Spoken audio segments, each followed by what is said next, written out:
The Areopagus is a prominent rock outcropping located northwest of the Acropolis in Athens, Greece. Its English name is the composite form of the Greek name Areos Pagos, translated Ares rock. In classical times, it functioned as the court for trying deliberate homicide. Ares was supposed to have been tried here by the gods for the murder of Poseidon's son Alirrothios. History. The origin of its name is not clear.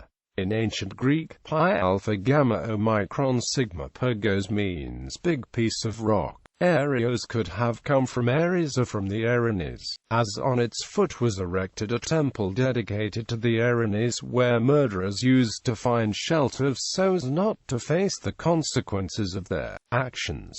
Later, the Romans referred to the rocky hill as Mars Hill, after Mars, the Roman god of war. Near the Areopagus was also constructed the Basilica of Dionysius Areopagus. In pre-classical times, the Areopagus was the council of elders of the city, similar to the Roman Senate. Like the Senate, its membership was restricted to those who had held high public office, in this case that of Archon. In 594 BC, the Areopagus agreed to hand over its functions to Solon for reform. He instituted democratic reforms, reconstituted its membership and returned control to the organization. In 462 BC, Alirrothios put through reforms which deprived the Areopagus of almost all its functions except that of a murder tribunal in favor of Heliaria. In the Eumenides of Aeschylus, the Areopagus is the site of the trial of Orestes for killing his mother and her lover, Phryne. The hetaira from 4th century BC Greece and famed for her beauty, appeared before the Areopagus accused of profaning the Eleusinian mysteries.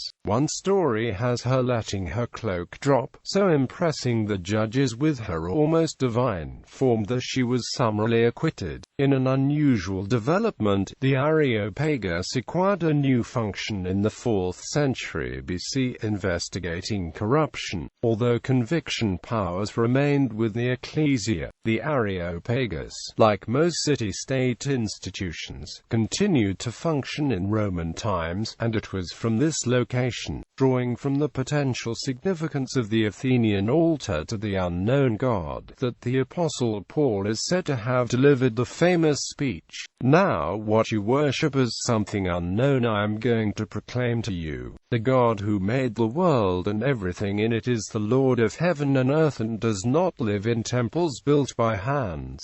Quote. The term Areopagus also refers to the judicial body of aristocratic origin that subsequently formed the higher court of modern Greece.